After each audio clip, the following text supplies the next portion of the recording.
A sensory map of Christmas. Geometric perfection. For me, Christmas always begins with geometry. Our tree was a marvelous specimen, silver and glass, and I was its sole architect. I assembled each branch and placed the ornaments with millimeter precision. Diamonds above, below, left and right. They didn't notice, but I did. My beautiful diamonds, each with a different shape and light. The lights were only white and had to be distributed exactly right. I needed everything to be balanced, perfectly visually compensated. Any asymmetry made me deeply uncomfortable. When finished, the tree wasn't just pretty. It was a promise that, in the midst of the party, there would be a point of perfect, controlled stillness. Then came the ritual of the gifts. I was the youngest and, let's be honest, the most spoiled. I would receive more, but the real fun was the process. The sound of wrapping paper crackling was so satisfying, and the adhesive tape so firm. I wrapped all the family's gifts, same paper for everyone, which allowed me to create harmony amidst so much color. It also particularly let me know what was inside. I made sure to always place mine under the tree first. It was my little map of control. And of course, it was also a time for creativity. While everyone was distracted, I would repeat phrases and songs I heard during the celebration. Christmas was fun, but a fun I experienced in my own way. Now it's called echolalia, the bustle and the anchor. But when night fell, the house would flood with the bustle, the family tied, my siblings and their children. The volume rose, perfumes mixed, movements became fast, chaos took over. Fortunately, my father came to the rescue, dressed in a ridiculously cheerful Santa hat. He would sit down to distribute the treasure.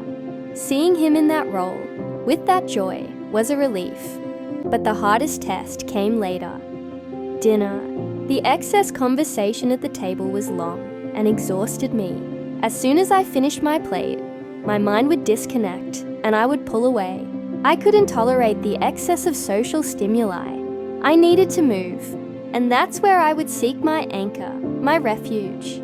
I would retreat to the sofa, serene and calm. When my mother noticed, she would join me, and we would sit together, watching the silver and glass tree, assembled to perfection. It spun, slow, with a soft, constant hum that silenced the noise of the people. The vinyl played the same familiar notes.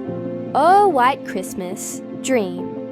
And with the snow all around, I watched how the white lights, clean and clear, returned to the same point at the same time. Visual order and auditory order.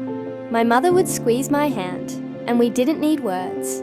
In that gentle movement, all the excess of Christmas stopped. She taught me it was okay to need that moment. The legacy of stillness.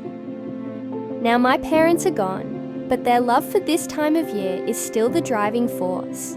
I set up Christmas for them, for that legacy of joy they left me. The tree keeps spinning, and I still sit in front of it. And yes, the excess is still a problem. That's why I prefer there to be few of us. The fewer people, the more I can enjoy the textures, smells, and melodies I choose. And when 12 o'clock arrives and the world explodes in noise, the contrast shatters my calm. The fireworks are violent and chaotic explosions, without order or rhythm, that break the stillness of my refuge. But then, I remember the tree. I remember its slow spin, and I choose to focus on that memory.